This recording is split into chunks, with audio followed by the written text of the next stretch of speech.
सम्मान्य अध्यक्ष महोदय, चालू आर्थिक वर्ष 2081-82 को बजेट कार्यान्वयनको अर्धवार्षिक प्रगतिको अवस्था, बजेट कार्यान्वयनका क्रममा देखा परेका समस्या, सुधारका प्रयासहरू, प्रदेश तथा स्थानीय तहमा वित्त हस्तान्तरणको स्थिति, आर्थिक वर्षको बाँकी अवधिमा गर्नुपर्ने सुधारका काम र संशोधित अनुमान लगायतका विषयहरू समावेश गरी आर्थिक कार्यविधि तथा वित्तीय उत्तरदायित्व कानुनमा भएको व्यवस्था बमोजिम प्रकाशन गरिएको बजेटको अर्धवार्षिक मूल्याङ्कन प्रतिवेदनका सम्बन्धमा यस सम्मानित सदनमा जानकारी गराउन उपस्थित भएको छु। आर्थिक सुधारका कार्यक्रमको कार्यान्वयन मार्फत आर्थिक क्रियाकलापमा तीव्रता ल्याउने उद्देश्यसहित कार्यान्वयनमा रहेको चालू आर्थिक वर्षको बजेटको अर्धवार्षिक प्रगतिको नतिजा मिश्रित रहेको छ। छिमेकी मुलुकहरूको आर्थिक वृद्धिमा आएको सुस्तता, भूराजनीतिक तनाव तथा अन्य अन्तर्राष्ट्रिय कारणले मूल्य श्रृङ्खला प्रभावित भएको, अपेक्षित रूपमा कर्जा विस्तार हुन नसकेको, निर्माण क्षेत्रमा सुधार आउन नसकेको लगायतका कारणले आर्थिक वृद्धिको लक्ष्य हासिल गर्ने चुनौती देखिएको छ। यद्यपि सरकारले अवलम्बन गरेका नीतिगत व्यवस्था तथा सुधारका प्रयासका साथै बाह्य क्षेत्रको सन्तुलन, तरलताको पर्याप्त तथा न्यून ब्याज दरको सुविधाले आर्थिक गतिविधि विस्तार भई यस वर्षको आर्थिक वृद्धि दर लक्ष्यको नजिक हासिल हुने अपेक्षा गरिएको छ। सार्वजनिक वित्त व्यवस्थापन प्रणालीमा निरन्तर सुधारको प्रयास एवं अन्तर्राष्ट्रिय मापदण्ड अनुरूप लेखाङ्कन तथा प्रतिवेदन प्रणाली कार्यान्वयनमा रहेकोले वित्त प्रणालीको पारदर्शिता र विश्वसनीयता बढेको छ। समीक्षा अवधिमा समग्र खर्च गत आर्थिक वर्षको सोही अवधिको तुलनामा 17.66% बढिरहेको छ। यद्यपि आर्थिक वृद्धिको परिचालकको रूपमा रहेको पुँजीगत खर्च आर्थिक वर्षको मध्यसम्म सुस्त रहने विगतको प्रवृत्तिमा उल्लेखित सुधार हुन सकेको छैन। पूर्व तयारी सम्पन्न नभएका आयोजना बजेटमा समावेश गर्ने, वन क्षेत्रको उपयोगमा प्रक्रियागत जटिलताले स्वीकृति प्राप्त गर्न समय लाग्ने, खरिद कानुनमा रहेका जटिलता तथा अन्य अन्तर्निकाय समन्वयमा कमी लगायतका कारणले लक्ष्य अनुरूप पुँजीगत खर्च गर्न सकिएको छैन। पुँजीगत खर्च बढाउन संग्रहित समस्याहरूको प्रणालीगत समाधान खोज्न आवश्यक छ। विकास सहायताको उपयोग क्षमता बढाउन, आयोजना व्यवस्थापन क्षमता अभिवृद्धि तथा खरिद कानुनमा सुधार गरी थप स्पष्टता ल्याउनु पर्नेछ। बहुवर्षीय तथा अनिवार्य दायित्व बजेटमा समावेश गरेर बाँकी रहने स्रोत मात्र नयाँ आयोजनामा विनियोजन गर्ने, आयोजना बैंकको प्रभावकारी कार्यान्वयन गरी दोहोरोपना हटाई आयोजनाहरूलाई अध्ययन गर्ने र कार्यान्वयन गर्ने गरी दुई समूहमा वर्गीकरण गरी व्यवस्थित गर्न आवश्यक छ। सार्वजनिक ऋण सुरक्षित तहमा भए पनि बढ्दो सामा ब्याज भुक्तानी खर्च, अन्तर सरकारी वित्त हस्तान्तरणको दायित्व व्यवस्थापन, बढ्दो सामाजिक सुरक्षा दायित्व, विपद व्यवस्थापनमा हुने थप खर्च लगायतका कारण साधारण खर्च नियन्त्रण गरी पुँजीगत खर्चको यो लागि थप स्रोत जुटाउने कार्य चुनौतीपूर्ण बन्दै गएको छ। एकातर्फ विनियोजित पुँजीगत बजेट खर्च नहुने अवस्था छ भने अर्कोतर्फ बजेटमा अनिवार्य दायित्वको हिस्सा बढ्दै गएको, बहुवर्षीय दायित्व भुक्तानी तथा विपदका कारण थप दायित्व सृजना भएकोले समग्र बजेट सन्तुलन कायम गर्न पनि चुनौती रहेको छ।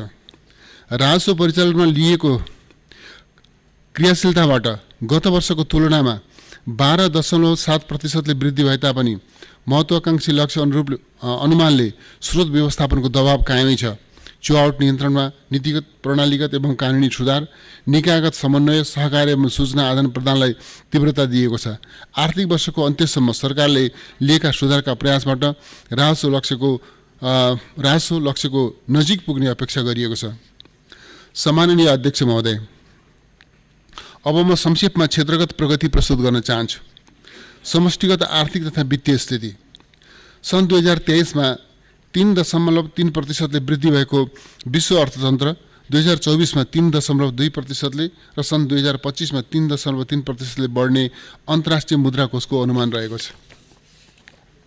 राष्ट्रिय तथ्याङ्क कार्यालयका अनुसार चालू आर्थिक वर्षको प्रथम चौमासिक अवधिमा कुल गृहस्थ उत्पादन आधारभूत मूल्यमा अघिल्लो आर्थिक वर्षको सोही अवधिको तुलनामा 3.4%ले वृद्धि हुने अनुमान छ।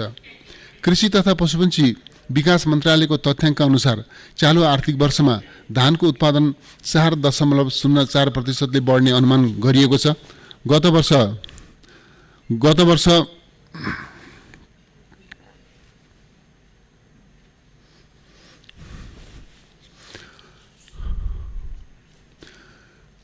कृषि तथा पशुपक्षी विकासको तथ्याङ्क अनुसार चालु आर्थिक वर्षमा धानको उत्पादन 4.4%ले बढ्ने अनुमान गरिएको छ। गत वर्ष धानको उत्पादन 4.33%ले बढेको थियो।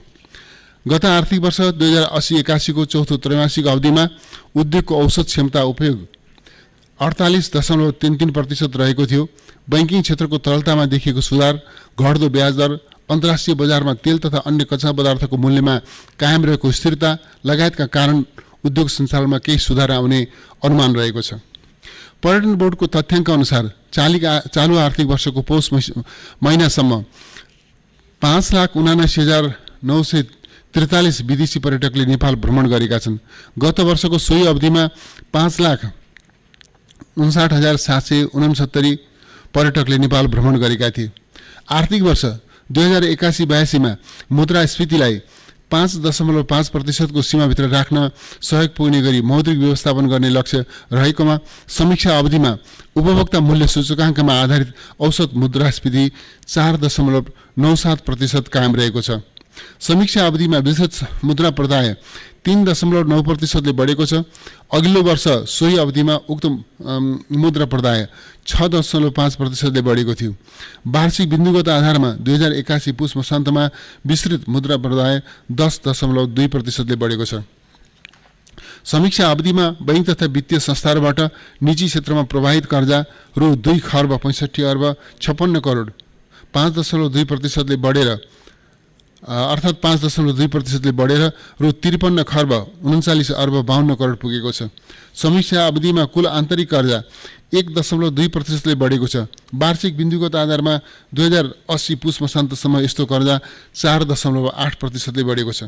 समीक्षा अवधिमा बैंक तथा वित्तीय संस्थाहरूमा रहेको निक्षेप रु 2 खर्ब 39 अर्ब 6 करोड अर्थात् 3.7%ले बढेर रु 66 खर्ब 91 अर्ब 44 करोड पुगेको छ। बैंक तथा वित्तीय संस्थाहरूबीचको अन्तर बैंक कारोबारको भारित औसत ब्याज दर 2081 पुसमा 3% रहेको छ। 2080 पुसमा यस्तो ब्याज दर 2.8% रहेको थियो। समीक्षा अवधिमा तरलता सहजताका कारण अल्पकालीन तथा दीर्घकालीन ब्याज दरहरू घटेका छन्। 2080 पुसमा 91 दिने ट्रेजरी बिलको भारित औसत ब्याज दर 3.37% रहेकोमा 2081 पुसमा 2.81% रहेको छ। 2081 पुष मसान्तमा धितोपत्र बजारमा सूचीकृत भएका कम्पनीहरूको संख्या 267 पुगेको छ। समीक्षा अवधिमा रु 16 अर्ब 81 करोड मूल्य बराबरका थप धितोपत्र सूचीकृत भएका छन्। नेप्से सूचकाङ्क 2081 असार मसान्तको 2240.41 बिन्दुबाट बढेर 2081 पुष मसान्तमा 2594.13 बिन्दु रहेको छ। समीक्षा अवधिमा कुल वस्तु निर्यात अघिल्लो वर्षको सोही अवधिको तुलनामा 31.8%ले वृद्धि भई रु 98 अर्ब 79 करोड कायम भएको छ। गत आर्थिक वर्षको सोही अवधिमा यस्तो निर्यात 7.2%ले कमी आएको थियो। समीक्षा अवधिमा कुल वस्तु आयात 7.1%ले वृद्धि भई रु 8 खर्ब 22 अर्ब 37 करोड कायम भएको छ। गत आर्थिक वर्षको सोही अवधिमा कुल वस्तु आयात 3.1%ले घटेको थियो। समीक्षा अवधिमा कुल वस्तु व्यापार घाटा 4.4%ले वृद्धि भई रु 7 खर्ब 23 अर्ब 58 करोड कायम भएको छ। अघिल्लो वर्षको सोही अवधिमा यस्तो घाटा 2.6%ले घटेको थियो। समीक्षा अवधिसम्म विप्रेषण आप्रवाह नेपाली मुद्रामा 4.1%ले वृद्धि भई रु 7 खर्ब 63 अर्ब 8 करोड पुगेको छ। अघिल्लो वर्षको सोही अवधिमा विप्रेषण आप्रवाह 22.2%ले बढेको थियो। समीक्षा अवधिमा शोधनान्तर स्थिति रु 2 खर्ब 49 अर्ब 26 करोडले बचतमा रहेको छ। अघिल्लो वर्षको सोही अवधिमा शोधनान्तर स्थिति रु 2 खर्ब 73 अर्ब 52 करोडले बचतमा रहेको थियो। 2081 पुष मसान्तमा कुल विदेशी विनिमय सञ्चित 2081 असार मसान्तको रु 20 खर्ब 41 अर्ब 10 करोडको तुलनामा 13.5%ले वृद्धि भई रु 23 खर्ब 16 अर्ब 84 करोड कायम भएको छ। विदेशी विनिमय सञ्चित 17.3 महिनाको वस्तु आयात र 14.4 महिनाको वस्तु तथा सेवा आयात धान्न पर्याप्त हुने देखिन्छ। 2081 पुष मसान्तमा कायम कुल विदेशी विनिमय सञ्चितमा भारतीय मुद्रा सञ्चितको अंश 24.3% रहेको छ। बजेट खर्च तथा स्रोत परिचालन चालू आर्थिक वर्ष 2081-82 में रु 18 खर्ब 60 अर्ब 30 करोड 30 लाख बजेट विनियोजन भएकोमा 2081 पौष मसान्तसम्म जम्मा खर्च विनियोजनको तुलनामा 35.89% अर्थात् 6 खर्ब 67 अर्ब 60 करोड 78 लाख रहेको छ। यो खर्च विगतको सोही अवधिको तुलनामा 17.66% बढेको छ। समीक्षा अवधिमा नेपाल सरकारको स्रोततर्फ रु 6 खर्ब 18 अर्ब 51 करोड 43 लाख खर्च भएको छ, जुन गत आर्थिक वर्षको खर्चको तुलनामा 15.86% बढी हो। वैदेशिक अनुदानतर्फ रु 7 अर्ब 71 करोड 92 लाख खर्च भई गत आर्थिक वर्षको तुलनामा 43.79% वृद्धि भएको छ। गत आर्थिक वर्षसम्मको सृजित दायित्व रु 28 अर्ब 51 करोड 90 लाख भुक्तानी दिन बाँकी रहेकोमा समीक्षा अवधिसम्म रु 22 अर्ब 22 करोड 89 लाख भुक्तानीका लागि स्रोत व्यवस्थापन गरिएको छ। हालसम्म करिब रु 30 अर्ब स्रोत व्यवस्थापन गरी दायित्व भुक्तानी गर्न सहजीकरण गरिएको छ। समीक्षा अवधिमा रु 6 खर्ब 72 अर्ब 80 करोड 94 लाख राजस्व प्राप्तिको अनुमान रहेकोमा यस अवधिमा विविध प्राप्ति समेत गरी जम्मा रु 5 खर्ब 67 अर्ब 39 करोड 73 लाख सङ्कलन भएको छ। यो रकम राजस्व प्राप्ति अर्धवार्षिक लक्ष्यको तुलनामा 84.33% र गत आर्थिक वर्षको सोही अवधिसम्मको राजस्व सङ्कलन रु 5 खर्ब 15 अर्ब 39 करोड 76 लाखको तुलनामा करिब 10.09% ले बढिरहेको छ। समीक्षा अवधिसम्म आन्तरिक ऋण प्राप्ति रु 1 खर्ब 81 अर्ब 5 करोड र आन्तरिक ऋणको सामा भुक्तानी रु 1 खर्ब 27 अर्ब 24 करोड भई खुद आन्तरिक ऋण परिचालन रु 53 अर्ब 81 करोड भएको छ। चालू आर्थिक वर्षमा सार्वजनिक ऋणको सामा र ब्याज भुक्तानीमा रु 4 खर्ब 2 अर्ब 85 करोड बजेट विनियोजन भएकोमा पौष मसान्तसम्म रु 1 खर्ब 82 अर्ब 40 करोड भुक्तानी भएको छ, जुन वार्षिक विनियोजनको तुलनामा 45.28% हो। चालू आर्थिक वर्षमा 2 खर्ब 70 अर्ब विकास सहायता परिचालन गर्ने अनुमान गरिएकोमा समीक्षा अवधिसम्म रु 49 अर्ब 9 करोड 35 लाख अर्थात् अनुमानको 18.18% प्राप्त भएको छ। समीक्षा अवधिमा रु 2 खर्ब 5 अर्ब बराबरको विकास सहायता प्रतिबद्धता प्राप्त भएको छ। सम्माननीय अध्यक्ष महोदय, अब म राष्ट्रिय गौरवका आयोजनाहरूको प्रगतिको अवस्थाको बारेमा उल्लेख गर्न चाहन्छु। आर्थिक वर्ष 2068-69 को सुरुमा 17वटा राष्ट्रिय गौरवका आयोजना पहिचान गरिएकोमा त्यस्ता आयोजनाको सङ्ख्या विस्तार गरी 27वटा पुगेको छ। सम्पन्न भइसकेका र कार्य प्रारम्भ नभएका बाहेक आर्थिक वर्ष 2081-82 सम्म आइपुग्दा 19 आयोजना कार्यान्वयनमा रहेका छन्। आर्थिक वर्ष 2080-81 मा राष्ट्रिय गौरवका आयोजनाहरूको लागि रु 60 अर्ब 38 करोड 71 लाख खुद बजेट विनियोजन गरिएकोमा रु 54 अर्ब 24 करोड 8 लाख खर्च भई वित्तीय प्रगति 89.82% र भौतिक प्रगति 57.50% भएको थियो। 27वटा राष्ट्रिय गौरवका आयोजनामध्ये चालू आर्थिक वर्षमा 19वटा आयोजनाका लागि जम्मा रु 66 अर्ब 75 करोड 3 लाख विनियोजन गरिएकोमा समीक्षा अवधिमा जम्मा रु 17 अर्ब 15 करोड 32 लाख खर्च भएको छ, जस अनुसार राष्ट्रिय गौरवका आयोजनाको समीक्षा अवधिमा 25.70% खर्च भएको छ। मन्त्रालयगत उपलब्धि पहिलो पटक नेपालको सार्वभौम क्रेडिट रेटिङ सम्पन्न भई BB- को रेटिङ नतिजा प्राप्त भएको छ। क्रेडिट रेटिङबाट लगानीको वातावरणमा सुधार हुने अपेक्षा गरिएको छ। सम्पत्ति शुद्धिकरण मनी लन्ड्रिङ निवारण नियमावली 2081, उजुरी जाँचबुझ तथा अनुसन्धान सम्बन्धी कार्यविधि 2081, कार्यक्रम तर्जुमा तथा सञ्चालन मार्गदर्शन 2081 तर्जुमा भई कार्यान्वयनमा आएका छन्। दैलेखमा पेट्रोलियम पदार्थ अन्वेषणको कार्य अन्तर्गत 4013 मिटर ड्रिलिङ कार्य सम्पन्न भई थप अध्ययन भइरहेको छ। धोवादी फलम खानीको विस्तृत सम्भाव्यता अध्ययन पूरा भई आर्थिक तथा प्राविधिक रूपमा सम्भाव्य देखिएको छ। हालसम्म कृषकहरूको 20 अर्ब बराबरको पशुधन सुरक्षण एवं 37,500 पशुधन तथा मत्स्य बीमा लेख जारी भएको छ। समीक्षा अवधिसम्म सामाजिक सुरक्षा योजनामा समावेश हुने रोजगारदाता प्रतिष्ठानको संख्या करिब 20,000 तथा कोषमा आबद्ध लाभग्राहीको संख्या 19,28,000 पुगेको छ। त्रिभुवन अन्तर्राष्ट्रिय विमानस्थलको पार्किङ एप्रोन निर्माण कार्य 55.43%, ह्याङ्गर एप्रोन निर्माण 24.50% र ट्याक्सीवे निर्माण कार्य 36.88% सम्पन्न भएको छ। सिद्धबाबा सुरुङ मार्गको 1126 मिटर मुख्य सुरुङ खन्ने कार्य ब्रेक थ्रू भएको छ। समीक्षा अवधिमा 90.52 किलोमिटर सडक स्तरोन्नति, कालोपत्रे र ढलान 77.8 किलोमिटर सडक स्तरोन्नति, ग्राभेल 36वटा स्थानीय तहको प्रशासनिक भवन निर्माण, 7वटा स्वास्थ्य भवन, 4वटा पुल तथा सडक तथा पुल र 124वटा झोलुङ्गे पुलको निर्माण सम्पन्न भएको छ। भेरी बबई डाइभर्सन बहुउद्देश्य आयोजनाको हेडवर्क्स निर्माण कार्यको 71% र विद्युत गृह निर्माण कार्यको 50% प्रगति भएको छ।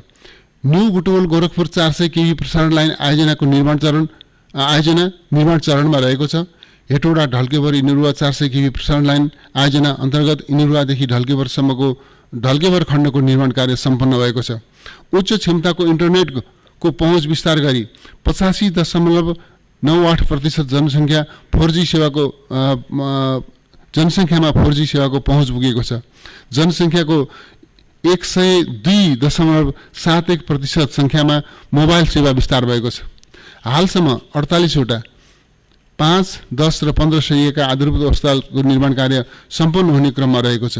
मेलम्ची खानेपानी आयोजनाको पानी वितरणका लागि कृतिपुरमा 60 लाख लिटर र महाङ्काल चौरमा 80 लाख लिटर क्षमताको पानी पोखरी निर्माण सम्पन्न भएको छ। अन्तर्राष्ट्रिय स्तरको खेलकुद प्रतियोगितामा पदक हासिल गर्न सफल 5वटा खेलका 56 जना खेलाडी तथा प्रशिक्षकलाई रु 2,22,77,000 पुरस्कार प्रदान गरिएको छ। कृतिपुर क्रिकेट मैदानमा स्कोरबोर्ड जडानको कार्य सम्पन्न भएको छ। फ्लड लाइट जडान र प्याराफिट निर्माणको काम अगाडि बढाइएको छ। द्रुत मार्गको 6.5 किलोमिटरदेखि 70.98 किलोमिटरसम्मका 12वटा निर्माण प्याकेजहरू कार्यान्वयनमा रहेका छन्। सामाजिक सुरक्षा भत्ताका लाभग्राहीको 28 जिल्लामा बायोमेट्रिक भेरिफिकेसन प्रणाली लागू गरिएको छ।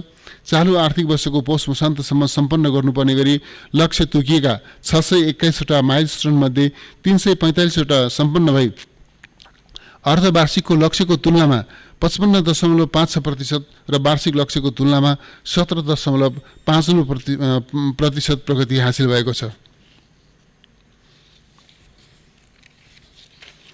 अध्यक्ष महोदय, सार्वजनिक वित्त व्यवस्थापनमा भएको सुधारका सम्बन्धमा चर्चा गर्न चाहन्छु। आर्थिक कार्यविधि तथा वित्तीय उत्तरदायित्व ऐन 2076 मा संशोधन गरी बजेट तर्जुमा सम्बन्धी समय सीमा, बजेट निर्माण, कोष व्यवस्थापन तथा बेरोजु फर्सेटको कार्यालय व्यवस्थित गरिएको छ। कम्प्युटरमा आधारित सरकारी लेखा प्रणाली CGAS सङ्घ र प्रदेश अन्तर्गतको सबै सरकारी कार्यालयमा लागू गरिएको छ। सार्वजनिक सम्पत्ति व्यवस्थापन प्रणालीलाई विद्युतीय सरकारी लेखा प्रणाली र स्थानीय सञ्चित कोष व्यवस्थापन प्रणालीसँग आबद्ध गरिएको छ। अन्तर सरकारी वित्त हस्तान्तरण, समपूरक र विशेष अनुदानलाई व्यवस्थित गर्न अनुदान सम्बन्धी कार्यविधि संशोधन गरी समन्वयिक बनाइएको छ। समीक्षा अवधिमा प्रदेशलाई रु 34 अर्ब 89 करोड 22 लाख र स्थानीय तहलाई रु 1 खर्ब 50 अर्ब 26 करोड 8 लाख वित्तीय हस्तान्तरण भएको छ। चालु आर्थिक वर्षमा विनियोजन भएको बजेटमध्ये समीक्षा अवधिमा प्रदेशतर्फ 36.17% र स्थानीय तहमा 48.10% हस्तान्तरण भएको छ। समीक्षा अवधिमा प्रदेश र स्थानीय तहमा गरी कुल अनुदानको 45.28% हस्तान्तरण भएको छ।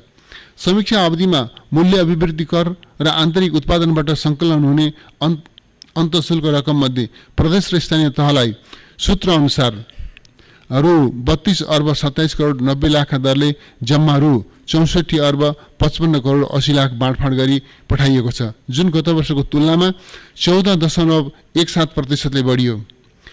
सम्माननीय अध्यक्ष महोदय, समष्टिगत खर्च एवं स्रोतको संशोधित अनुमान देहाय बमोजिम गरिएको म जानकारी गराउन चाहन्छु। चालु आर्थिक वर्षमा रु 18 खर्ब 60 अर्ब 30 करोड 30 लाख खर्च हुने अनुमान गरिएकोमा रु 16 खर्ब 92 अर्ब 73 करोड 35 लाख खर्च हुने संशोधित अनुमान छ। यो रकम सुरु विनियोजनको 90.99% हो। चालुतर्फ रु 10 खर्ब 29 अर्ब 30 करोड अर्थात् विनियोजनको 90.24%, पुँजीगत तर्फ रु 2 खर्ब 49 अर्ब 50 करोड 9 लाख अर्थात् विनियोजनको 85% र वित्तीय व्यवस्थापनतर्फ रु 3 खर्ब 63 अर्ब 93 करोड 26 लाख अर्थात् विनियोजनको 99.09% खर्च हुने अनुमान छ। चालु वर्षको अन्त्यसम्ममा राजस्व रु 12 खर्ब 86 अर्ब 98 करोड 11 लाख, आन्तरिक ऋण रु 3 खर्ब 30 अर्ब, वैदेशिक अनुदानतर्फ रु 36 अर्ब 62 करोड 68 लाख र वैदेशिक ऋणतर्फ रु 1 खर्ब 80 अर्ब 83 करोड 67 लाख परिचालन हुने संशोधित अनुमान छ। चालु आर्थिक वर्षको बाँकी अवधिमा सरकारले गरेका कानुनी तथा नीतिगत सुधारहरूको सकारात्मक प्रभाव परि आर्थिक गतिविधि विस्तार भई राजस्व सङ्कलनमा सुधार आउने, आयोजना एवं खर्च व्यवस्थापनमा दक्षता ल्याई समग्रतामा वार्षिक लक्ष्यको तुलनामा 91% प्रगति हासिल गर्ने अनुमान रहेको जानकारी गराउन चाहन्छु। अन्त्यमा आर्थिक वर्षको बाँकी अवधिमा बजेट कार्यान्वयनमा तीव्रता ल्याउन सदाझै मान्य सदस्यहरूको समन्वयकारी भूमिका हुनेमा म विश्वस्त छु। बजेट कार्यान्वयनमा प्रदेश सरकार, स्थानीय तह, निजी क्षेत्र, विकास साझेदार र सबै नेपालीको रचनात्मक सहयोगको निरन्तरताका लागि अनुरोध गर्दछु। धन्यवाद। सामान्य अध्यक्ष महोदयको अनुमतिले आर्थिक वर्ष 2081-82 को बजेट कार्यान्वयनको अर्धवार्षिक मूल्याङ्कन प्रतिवेदन सभा समक्ष प्रस्तुत गर्दछु। धन्यवाद।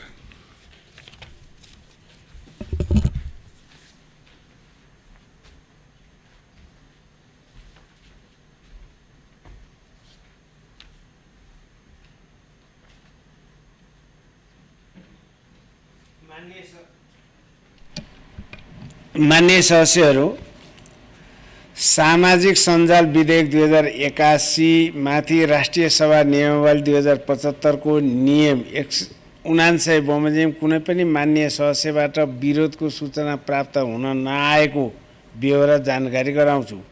मान्य सदस्यहरू, अब म मान्य सञ्चार तथा सूचना प्रविधि मन्त्री पृथ्वी सुब्बा गुरुङलाई सामाजिक सञ्जाल विधेयक 2081 सभा समक्ष पेश गर्न समय उपलब्ध गराउँछु।